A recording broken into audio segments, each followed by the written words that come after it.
morning, afternoon.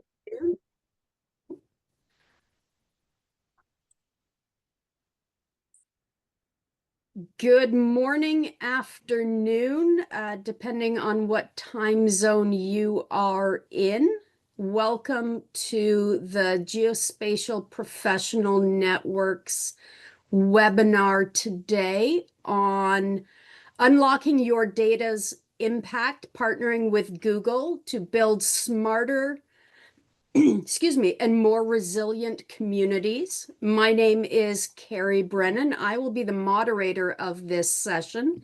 We have two absolutely fantastic speakers today.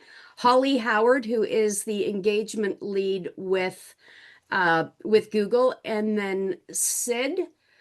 And Sid, I've been practicing your last name all morning. Sid Munakutla with Google as well. And hopefully I did not massacre your last name. If I did, I do apologize. Sid is an engineer with Google. Just a couple of housekeeping messages as we are working through this webinar.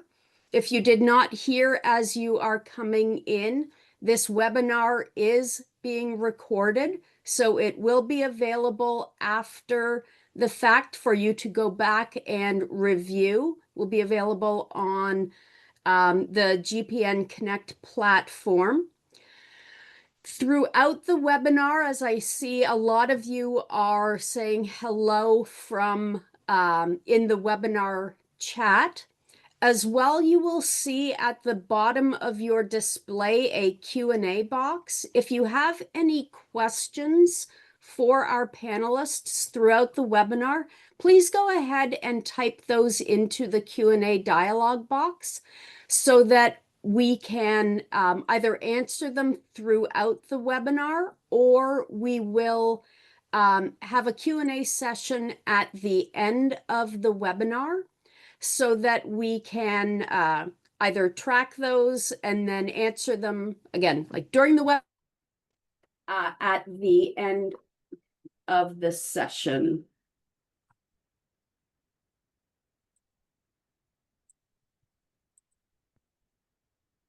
Hopefully you guys can still hear me. My camera went off. And with that, I am going to turn things over to Holly and Sid. Awesome. Let me just pull up my screen real quick. So you should be able to see the screen. View from presentation mode.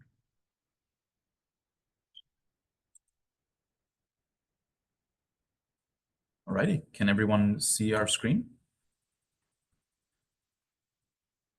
Perfect. Alrighty, let's get started.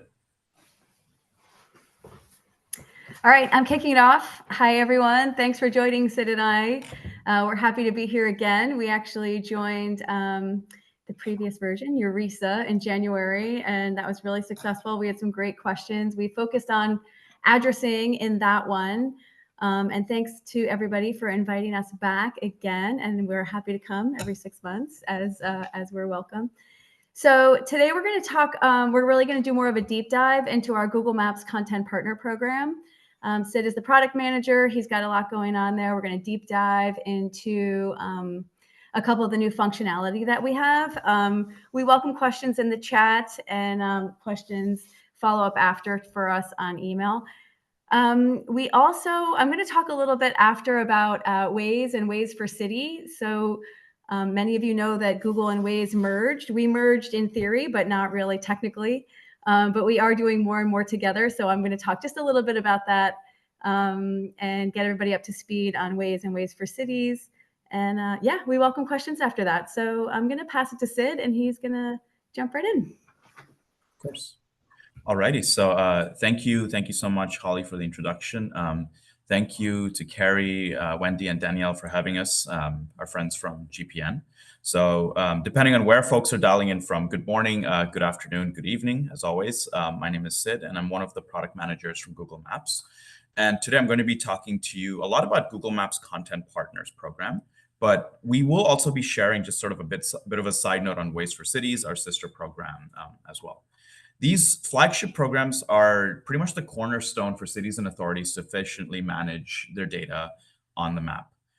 Through programs like GMCP, Google Maps Content Partners, or Waze for Cities, local authorities can curate and share a variety of geospatial data, including road geometries, points of interest, and real-time traffic updates. Contributions such as this ensure that the map is accurately reflecting the local environment, improving navigation, safety, and accessibility for residents, businesses, and visitors alike. By fostering collaboration between Google and local authorities, platforms such as these can play a crucial role in creating more useful, accurate, and up-to-date mapping tools that benefit entire communities. So with that, let's get started with GMCP first. So we always spend a lot of time talking to our friends in the public sector. So we talk to folks from the mayor's office, from departments of transportation, urban and regional planning, and we sort of understand their need for data-driven solutions to tackle a lot of problems.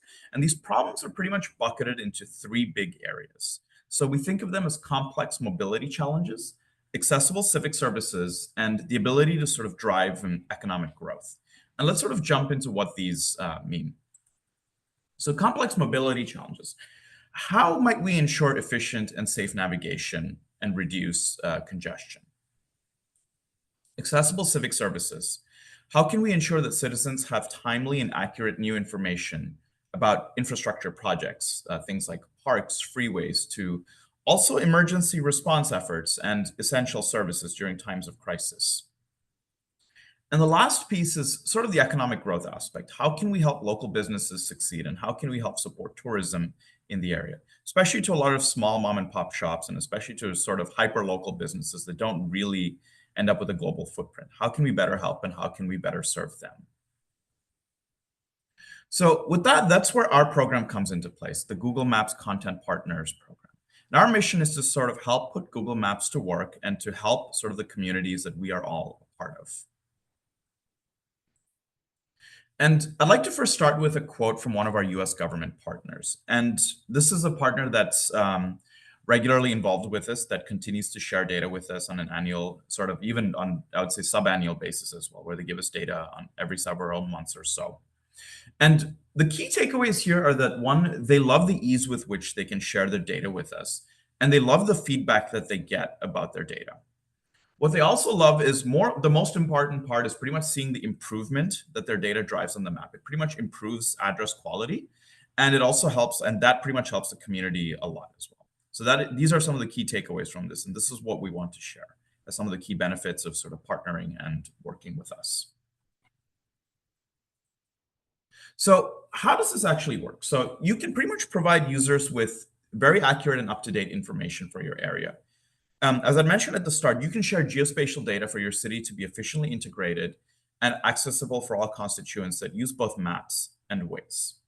So we accept a variety of data. So we accept static data, that's geocoded addresses, road geometry, and attributes, and sort of admin boundaries and points of interest as well. We also accept recurrent updates to static data as well, such as speed limits. And we also launched a direct map editing tool last October. So this is meant for high priority and urgent fixes and small scale fixes to roads. So think like road closures as well, but also changes to road names, road shape, road geometry, and if you're trying to change the direction of a road as well.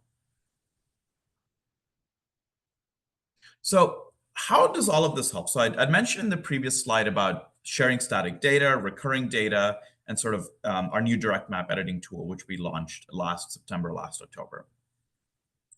So tying back to the three sort of original themes that I talked about, accessible civic services, mobility, and economic growth. So by helping us to help you and sharing data with us, you can ensure efficient navigation first. That's ensuring roads and businesses are reflected to be as up-to-date and precise for visitors and locals. You can really enhance road safety as well by help to keep drivers informed and safe by sharing road and traffic data. You can reduce congestion during high traffic events by keeping the community informed about road and traffic changes during major events. And you can offer eco and environmentally sustainable options too, like pedestrian paths, bike lanes, transit stops and schedules, and pretty much update the real-time status of these transit capabilities so that they're easy to discover and easy to use.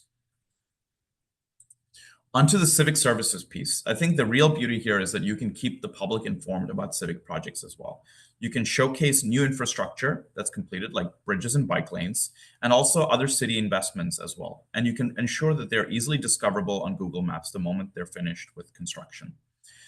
And the important part here is also during times of crisis, you can ensure that essential services are very easily discoverable. You can help your citizens find hospitals, DMVs, libraries as well, which are sometimes doubled up and used as shelters. And you can also help them find recreational facilities like public parks and other spaces. And during crisis response and during times of hardship, you can share critical information like shelter locations, food banks, and sort of other shelters and temporary shelter type spots that governments often use to help their citizens. And you can help keep the public informed about them. So economic growth. You can help your local businesses improve visibility. You can help people discover and navigate to the local businesses in your area by making sure they appear on maps. You can enhance the experience for visitors as well. You can help tourists easily explore and navigate your area by ensuring your community's roads, landmarks, and points of interest are accurate and up to date. And you could also help local businesses operate more efficiently. You can ensure local businesses like moving companies, food deliveries, and ride shares can navigate efficiently from start to stop with up-to-date map information. As a personal note, when I travel, I use Google Maps a lot, and it's an absolute lifesaver and an absolute joy to sort of discover local landmarks and local museums when I'm traveling the world. So, and I hope this helps you as well. So how does this all come together then in terms of partner and data criteria? Like, who do we look for? What do we work with? And how does it all come together? So our partners are typically authoritative sources. So we work with local, regional, and national authorities. Think state, federal governments, think municipal governments as well, at the county level, at the province level, at the state level. We also work with housing developers. We work with private businesses that do use Google's maps and APIs. We also partner with nonprofits and healthcare providers as well, like hospitals, NGOs. Airports are also a part of our ecosystem, and other trusted public and private organizations like schools and universities. So here are some of the data types that we do prioritize. We think about address points, roads and road attributes, political boundaries, and points of interest, or POIs for short. We do also accept other common data types that are pretty much, that are all over and that form an integral part of our map. We look at transportation and mobility data, from road closures to transit stations to trails and pedestrian paths and trucking restrictions. And we also look at parks and nature areas like parks and protected spots and water bodies. We do also look at real estate and infrastructure data, indoor and specialized mapping data as well, and imagery data. So that's drone, overhead, and sort of imagery taken from sources like that. So how do you share data with us? So the big question here is, so we have a flexible contribution option for our partners. So that is one, you can share data with us via a bulk upload. That is uploading a one-off data set, dropping it as you would drop a file into Google Drive, and then we would take care of the rest. Or you could also configure a feed with us, that is sharing a website or a URL with us, and then selecting sort of the frequency at which you want Google to pull the data. So you can select on a weekly, monthly, quarterly, biannual, or an annual basis. And Google would sort of go in, fetch your data, process it, and put it onto the map. We highly recommend you to use the automated data sharing option, because once you drop in the URL and the source, we will handle the rest on a timely basis. And if your needs change, for example, you're doing quarterly or annually and you need it to be on a weekly basis, you could go back in and toggle the setting, and then we would go and we would pull it at that frequency. So we're also very proud and very happy to share about our direct map editing tool as well. So you can definitely propose, review, and submit new map features with our new very easy to use and very straightforward map editing tools. Right now, the direct map editing tool is for roads only, and you can make a variety of changes to roads, from road shape to road name change to road closures and other attributes, from changing the driving restrictions on the road, and also if you want to mark it as permanently closed, or if you want to remove it as well. We do value the road closure, the road editing tool for sort of more localized and high priority edits. So if you want to make a handful of changes that don't need that don't need a bulk upload or a URL, we recommend you to use the direct map editing tool.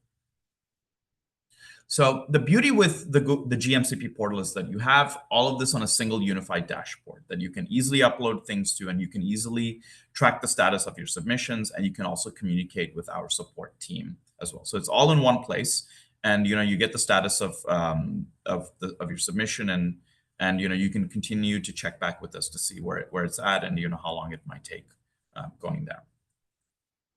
So what are the content requirements? So we do have a variety of file types that we accept, file and sort of data format types that we accept. So if you go to that portal, it'll take you pretty much from there. You can access our content requirements page, and there it can tell you what exactly are we looking for, sort of data requirements. We do provide access to a support team. So if you ever have any questions, you can communicate directly through the portal, or you can send an email to our geodata-partners@google.com email address. We can provide you assistance with onboarding, questions about content requirements, and status updates and uploads. Our folks speak a variety of languages, and they're always happy to hop on a call as well if you really feel like email or regular chat through the portal is not as helpful as it could be. And with that, that's my piece on GMCP. I will pass it over to Holly for Waze for Cities. Thanks, Sid. Good job. Okay, so I'm going to talk about Waze for Cities, but full disclosure, I work with Sid on Google Maps, and so this is my first time actually presenting Waze for Cities, and so I have lots of crack team that can help you with any questions that I don't have. So okay, so Waze for Cities. So there's a few things I'm going to talk about. There's Waze for Cities is a program for government agencies or authoritative partners to be able to use Waze for insights, give data into Waze, and get insights back out. I'm also going to talk about a map editor program, which is the volunteer program to become a map editor for Waze. And then maybe all of you know the app for Waze, where you can just go in and see those cute icons that are available for anybody that's using Waze on the road. Okay, next slide, Sid. Okay, so Waze for Cities is, like I said, for government agencies or other authoritative partners.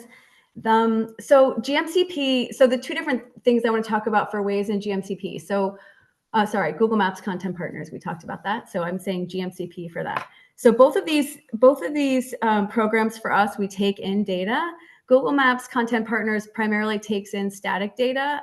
As Sid talked about, we can go get, we call it base map feeds, but really we're just grabbing a URL from our website, and it's similar for Waze for Cities. You can set that up, but they do have more of the Waze for Cities takes in more of our real-time feeds. So what we're talking about here is really traffic incident reporting, and all of that traffic incident reporting for Waze goes also into Google Maps. So as a government partner, you can put in construction zones, alerts and closures, a crisis response, and all of this data gets fed in immediately into Waze and then also over to Google Maps. So, and we've also switched this around in the past year, where instead of anything, we really are pushing all of our government partners to send data in through Waze so that it can go into both sites instead of into the two different platforms. Next slide, Sid. Okay, so for the Waze for Cities, there's a toolbox in there, and this is the share and give and take toolbox that they have. So when you share data with Waze, they have any of the data that you share, you can get a bunch of insights back. And there's different options for the data that you can get back for analysis from whatever data that you share. Next slide. Okay, so here's an example of the partner feeds. And again, this is the primary gateway for road closures and disruptions that appear on both Google Maps and Waze. And then I think the next slide talks about the map editor program, because I want to talk about that for a sec. If you have questions on this, let me know. I'm just kind of running through this. So for the map editor program, so I think that Waze, the last count was around 50 countries. Almost every city in the United States has a Waze for Cities program. And this is, so that's the Waze for Cities program, but also you can become a map editor volunteer of Waze. just by signing up. They give you, there's different levels, 1 through 6, kind of like our local guide program where you can go in and do edits. We were just talking about how level 1, goes from level 1. Level 1's the lowest, but they track whether or not you've driven that road, for example. So you're really kind of like, you're very limited in your ability to make changes if you have driven the road or not. And then you kind of gain acumen as you travel more and report more. So there's level 1 through 6 for becoming a map editor. Next slide. Yeah, and so then you can move your way up into doing the interesting thing about being a map editor is, and the Waze for Cities or Waze program at all, is when you become a volunteer, all of your incidents actually become live on maps immediately. So I found that fascinating because that does not happen. So didn't I know that does not happen when you send data into Google Maps. There's a lot of vetting, but there's a lot of trust in the community with Waze. And so once you join in, you kind of get your polygon area of the area that you live in or the area that you most frequent, and they let you become an editor immediately. Next slide.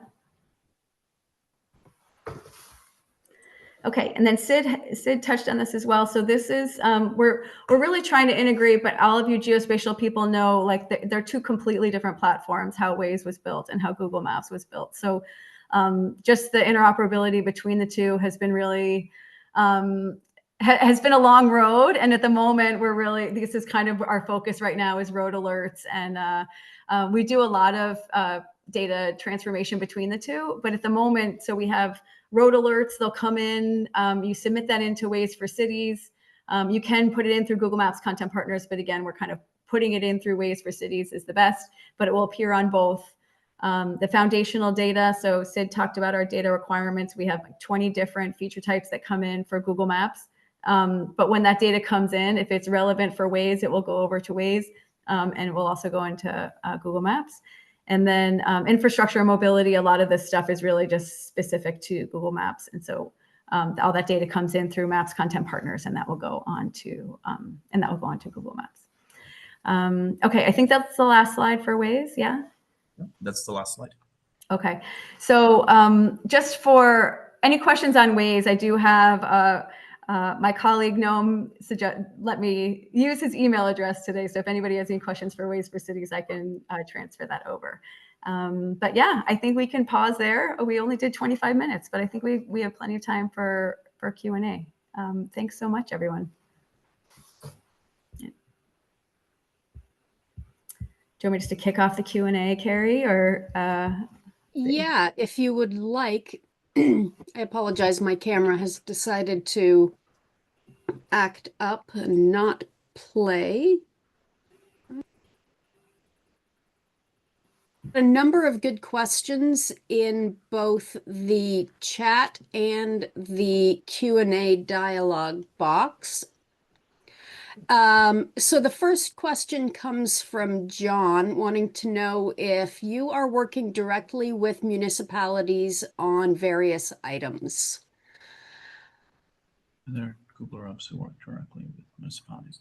So we do work with a variety of partners as well, but in terms of reps, we have a partnerships org that does also maintain some high touch relationships. So I'm not sure if that's the right way, if I understood the question correctly.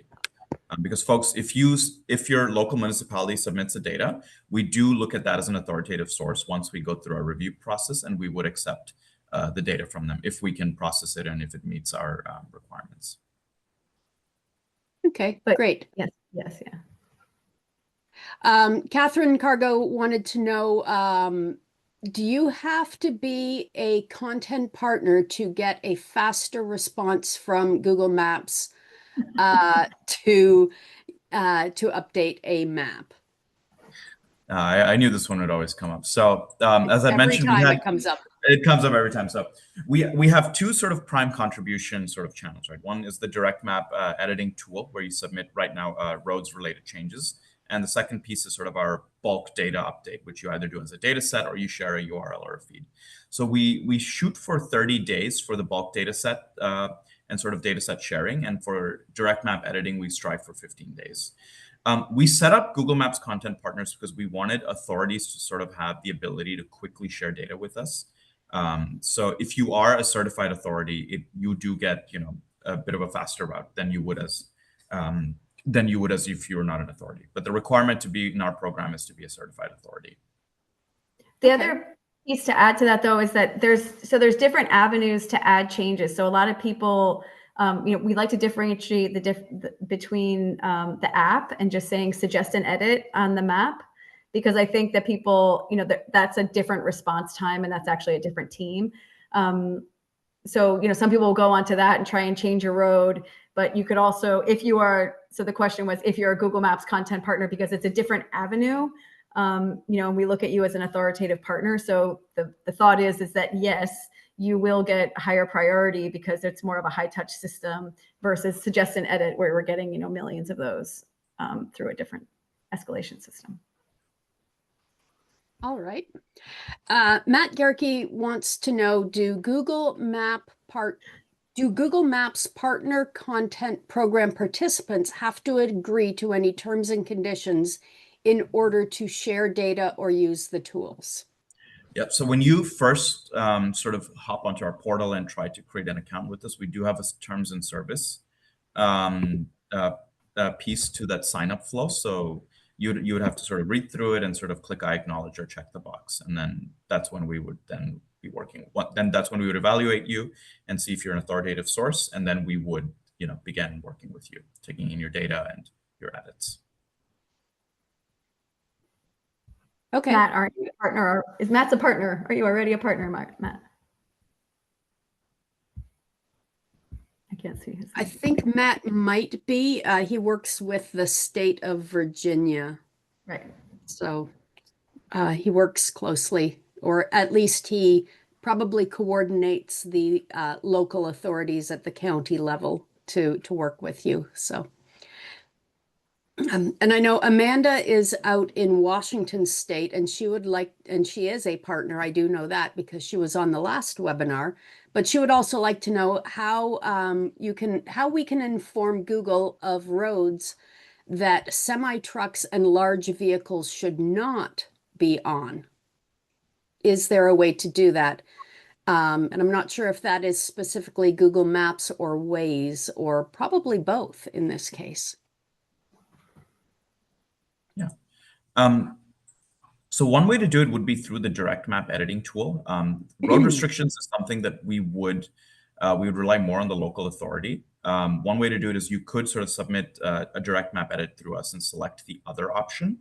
And we would again look at this by case basis. But some of these fine-grained rules, I think we rely more on the city to sort of update their signage. So that's our approach to it. I did have one question I wanted to. Sorry, Holly. No, I was going to ask a question myself. Go ahead, Sid.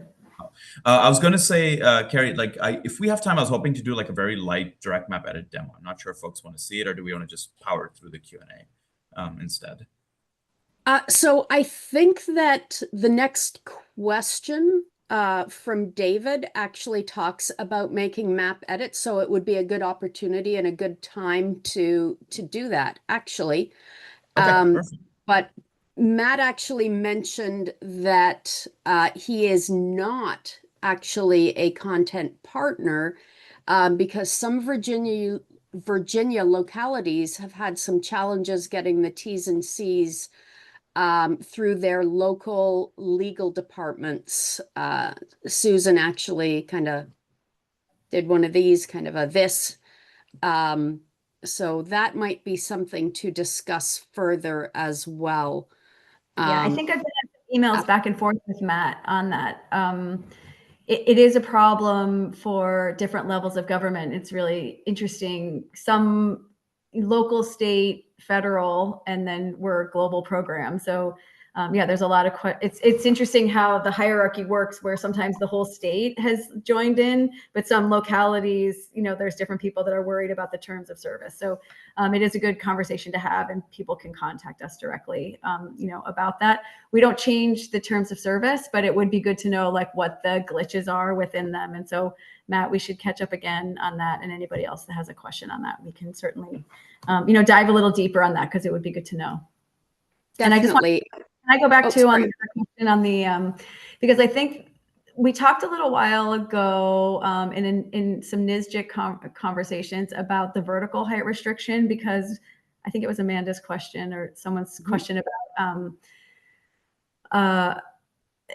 about roads that we cannot go on. And I think that was something that was maybe it was part of WZDX on the vertical height restriction. But I'm interested from this community that's like that is the geospatial professional network on that type of data, or those types of data specifications, just to be able to, to have that data be interoperable, and like, what would that look like, in an attribute table of a vertical height restriction. And if people have information on that, I welcome them to contact me and make sure that we can take that data in a more efficient manner. That's all. Maybe I don't know if anybody has anything on that. We can talk about it later and go ahead with Sid's demo, maybe revisit. Sure. I'm going to go ahead and share screen to do a quick demo. Let me know if you guys are able to see it real quick. Can you see my screen? Yep, we can see your screen. Perfect. So what you're seeing right now is our GMCP sort of portal. Once you log in, this is the main landing page. So here you pretty much have the option to contribute via data sets, direct map edits, or sort of add and manage your team. So one way to do it is to click, first of all, contribute. And within contribute, you can click edit map directly. And it pretty much takes you to a view of the world and where you'd like to zoom in first. So anybody have any cities they'd like for us to try and change first? Or if not, I'd pick San Francisco as the default, since I'm here. Test. Okay, I'll just pick San Francisco. So let's zoom into San Francisco. You can also search for it as well, but I'm just going to make it cooler by zooming in. So let's go into some streets in San Francisco. So you click next here. Oh, why is it buggy today? There we go.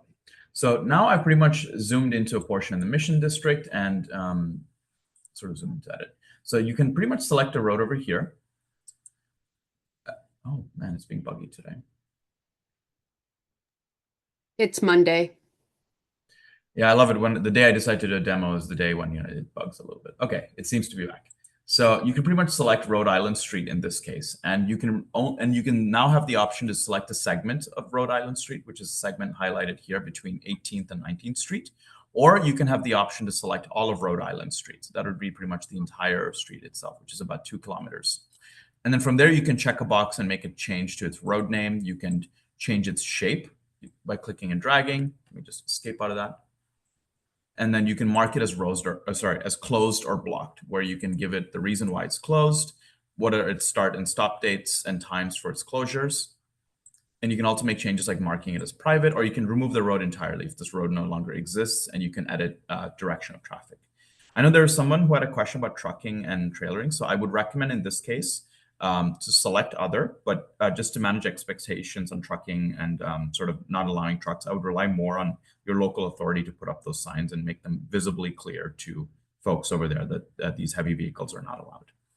In this case, let's just do a lightweight change to the shape. So I've messed up Rhode Island Street, unfortunately. So let's click done. And then once you click submit, this would now be what would be sent to our team for review. And in a few days, it would get accepted or denied in this case, because I've messed up the street name. So let me just escape out of it. So discard the edit. So that is how you would submit an edit through the direct map editing tool.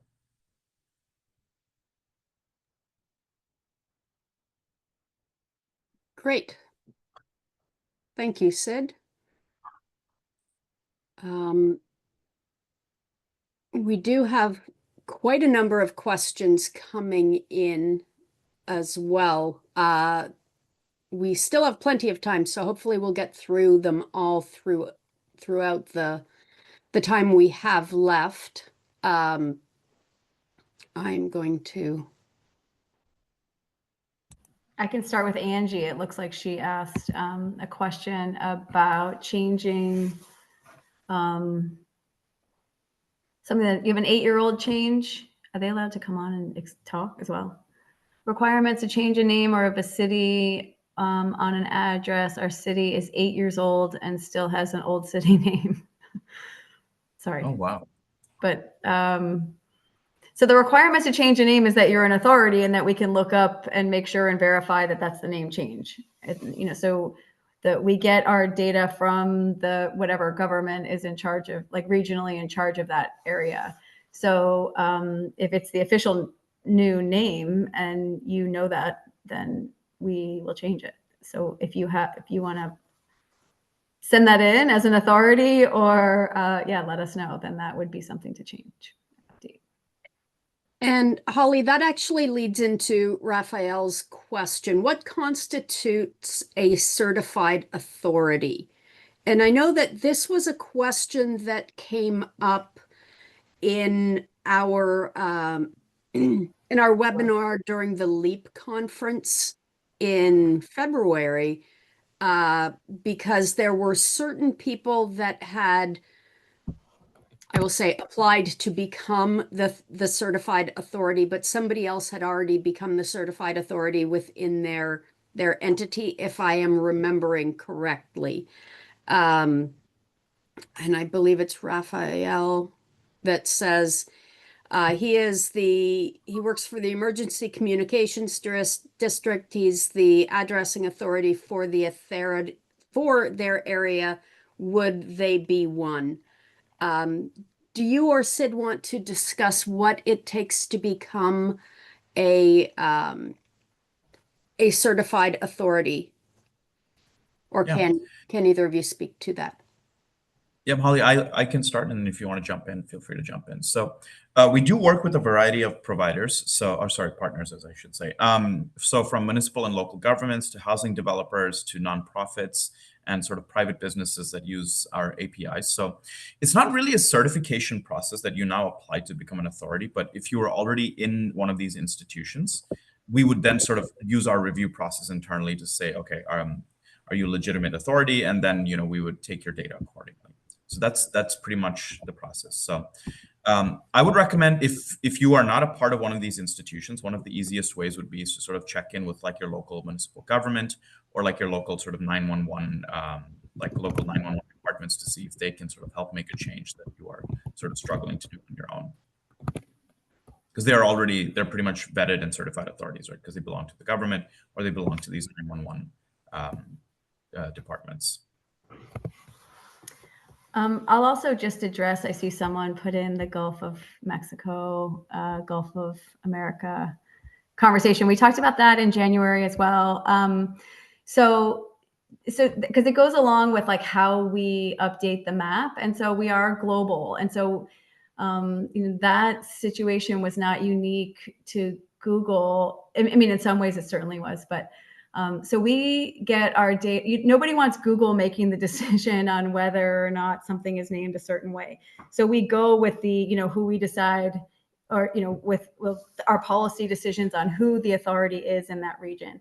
And so like for the United States, there's the GeoNames database, and that is run by the US Geological Survey. So that's where we get our data from. So we don't change those based on the newspaper. We change them based on the authoritative source. And in the United States, for local names, local GeoNames, it's the US Geological Survey. And so similar to that is like what Sid was saying, for the authorities, government is quite often like the authoritative source in many areas, but for many different feature types, we go to the authoritative source of that region for those particular feature types. So it's different, globally and by feature type. So it's a regional authoritative source, but also, it varies widely by feature type, meaning address, political boundary, road, park bench, those or points of interest. Those could all be different depending on where the data is coming from. I'm going to jump down a little bit in the questions and ask a question that Lindsay asked. In what countries besides the US does Waze allow volunteers to edit?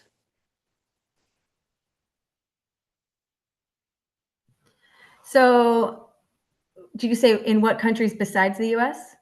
Yes. Oh yeah, so Waze, I don't know the exact number. It's around 50 different countries. So I could probably get the list, but if you're in a specific, is someone, she in a different country? We can see, but you can make edits for where you live. But like I live in Ireland, so I can't make edits in Spain if I'm a Waze person because I don't drive in Spain. So you can become an editor, but when you sign up to become a map editor, that you kind of have this designated polygon on where you can make edits, and Waze has to be active in that country, so it does depend on that as well. And then another question is, can you share details about the data insights Google shares back to the content partner? Does this vary based on the frequency and volume of data given?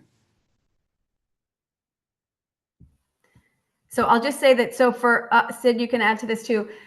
So we share, so Waze for Cities does the insights on traffic and traffic incidents. Google Maps content partners, the data comes in and the data is shared on Google Maps. The insights doesn't come back through any internal mechanism. For traffic incidents, that data is shared back, insights through Waze. And adding to Holly's point, so if you were to submit roads related changes with us or address related changes right now, we do share like the total volume of the change that we have sort of uploaded onto the map, especially for the bulk uploads. For the one-off direct map edits, we would sort of individually say this was accepted or this was rejected based on your submission. And how does the Google Maps content partner program reconcile partner data against crowdsourced crowdsourced edits from users? It's definitely a Monday. Questions are hard today.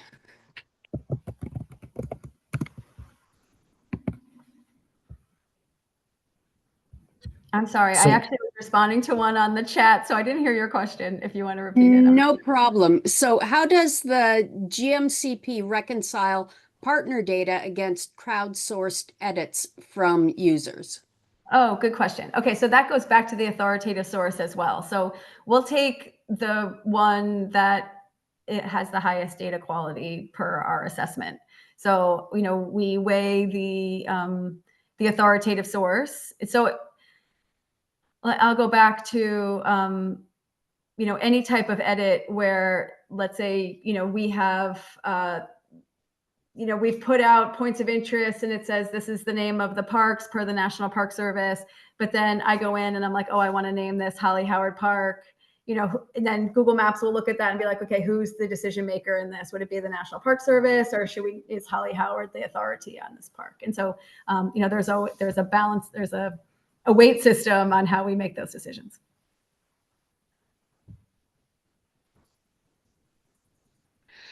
Julia has a very good question. She works for a transportation consultant, but she thinks that many of her clients who are MPOs, cities, counties, etc., might be interested in this. However, she worries that they would see this as extra work.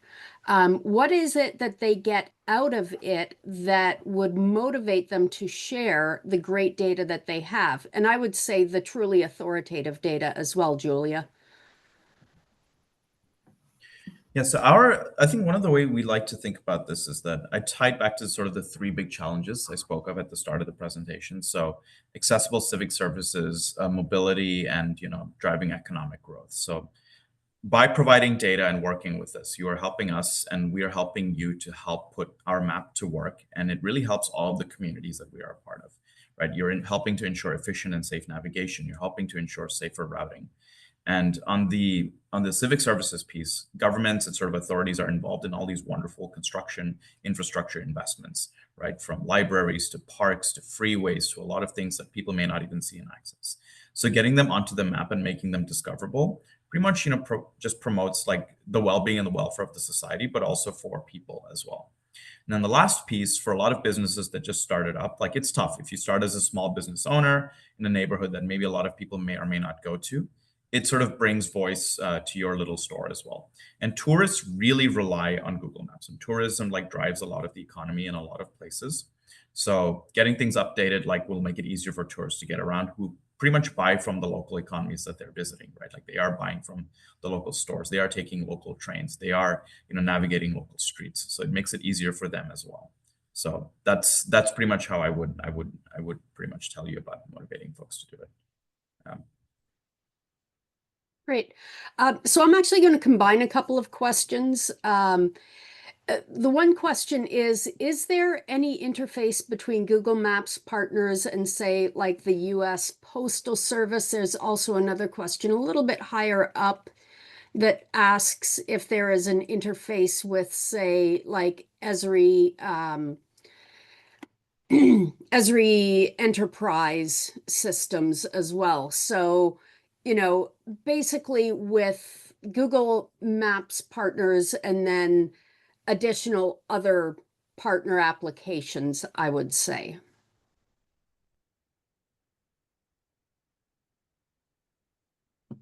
So I can take, so for the, this is for the, sorry, I was still answering the chat, but you're asking about the US Postal Service and partnerships with them? Like that kind of, those kind of partnerships? Yeah, that's one part. And then also with like an Esri enterprise system, can you Yeah. link with that as well? I think that was the one that I was answering. So for, Okay, perfect. I won't answer that one then. No, that's okay. So for Esri, so you can see in our content requirements, we don't necessarily have what I would call, a feed. Like we have the base map feeds program, but that is going out to a URL and fetching the data. It's not necessarily a real-time feed. Whereas we are updating that often if you have like a REST endpoint or, and we do the GTFS for our transit data, but it's very specific to feature type, as I mentioned before. So sadly, Esri, we do, you can send in a shapefile and we download that shapefile and upload it. We can't take in file geodatabase. Yeah, it's specific. It's on our content requirements on the data that we take in. If you have your data on a website that's a file geodatabase and we can access it, then we can go and download it like that way. But yeah, it's not too clean. And for the US Postal Service, yes, we work really closely with all the US agencies, the Postal Service, the Census, Department of Transportation. Yeah, we work really closely with all of those, and it's a great. We have a solid relationship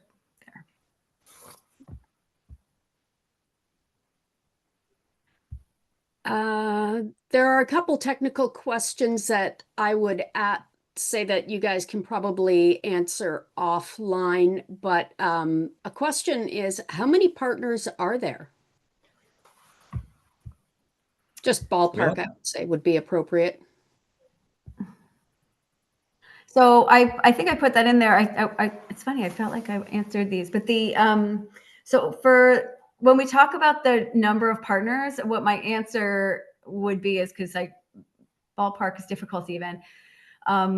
We work with every country and we work with all like the different hierarchy within every country. So there might be a few that we don't work with in territories, but this is a global program and we really try to have Google Maps and Waze a little bit less at this point, as I mentioned, 50.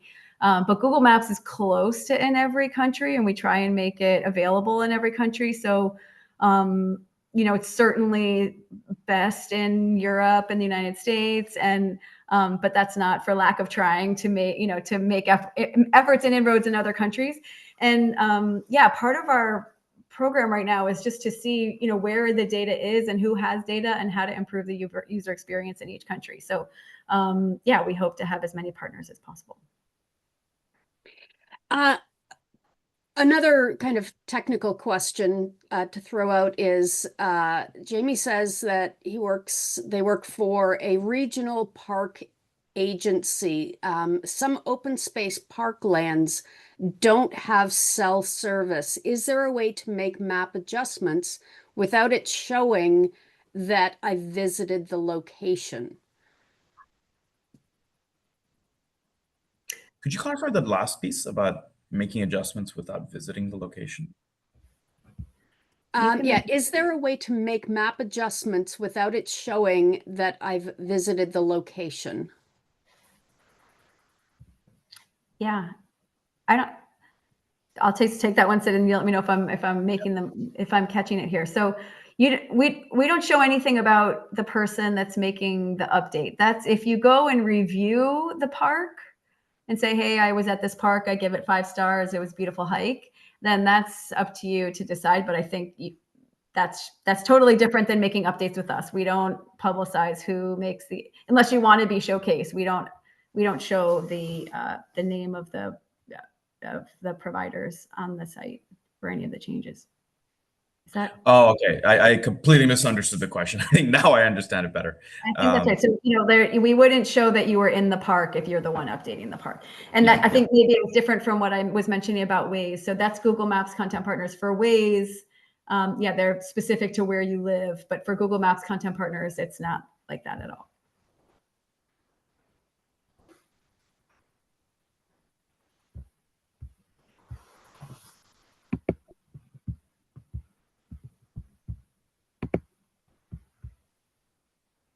I can also see we're running out of time. I was just going to put in, I can put in, do you send out like a notes or something after, Carrie, that people have access to, contact information or the QR codes, that kind of thing?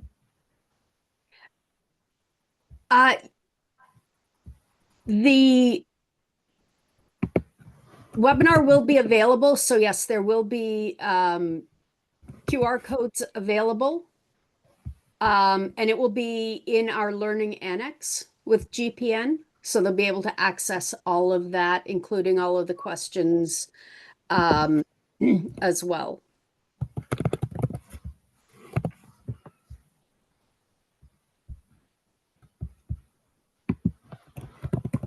Okay, I'm just getting the right email address for my Waze contact. Okay, perfect. So while you are doing that, I will throw out a question that did not come up in chat or in the Q&A, but I will just throw out this one. So what is the most unexpected or unusual type of data that you have seen a government agency contribute to Google Maps or Waze in your time with these mapping programs? This is my question for you, just something to kind of end on a fun or interesting note, shall we say. Yep. I can take one story about that, Carrie. So you're saying unexpected data type, right, is what you're saying. So I think Yes. one of the things that sparked our interest in doing the direct map editing tool is because a lot of times it's not about bulk fixes, right? Like massive numbers of addresses or a lot of roads. And a lot of times it's just like these scaled one-off fixes or like local fixes is what we'd call them. And every now and then, I remember, I think when I'd started a while ago, I'd seen one email from a partner. It's like a sheet of paper with like addresses scribbled in and like pretty highlighters of like, here's the road we want changed. Here's this road we want changed. And we looked at this and said, there has to be a way to help people instead of making them like draw roads on like, A4 paper. And that pretty much kicked off how can we quickly help people with direct map editing tools so that they can sort of, move away from doing something as painful as this, scribbling things down on A4 and they can just sort of, as you saw me do in the demo today, just click on roads on a map and just delete them or change their shape accordingly. So that's one story I always like to share. I think anybody that has worked in addressing or, address data maintenance in any way, shape, or form has received that hand-drawn map for sure. Yes.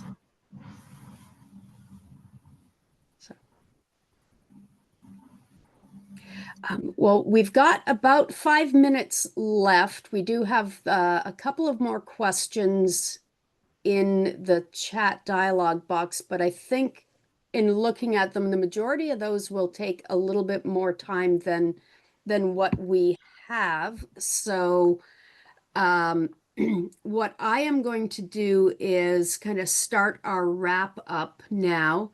and say, Sid and Holly, thank you so much for your time today, for your information.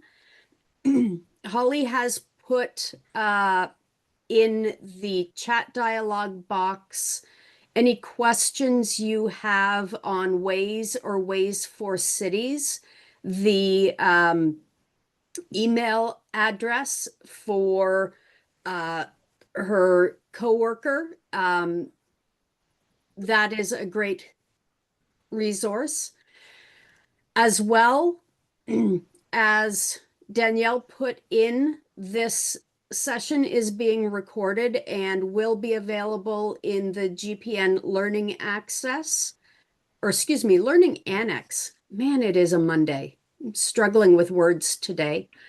And then as well, I will just do a shout out. I mentioned that we had a session earlier with the Google team at our Location, Enterprise Addressing, and Public Safety Conference, which is a virtual conference that we have annually. It was at the end of January last year.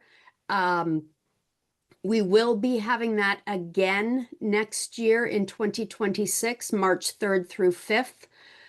Presentation proposals will be open very soon, and we're looking forward to having everybody joining us on that again.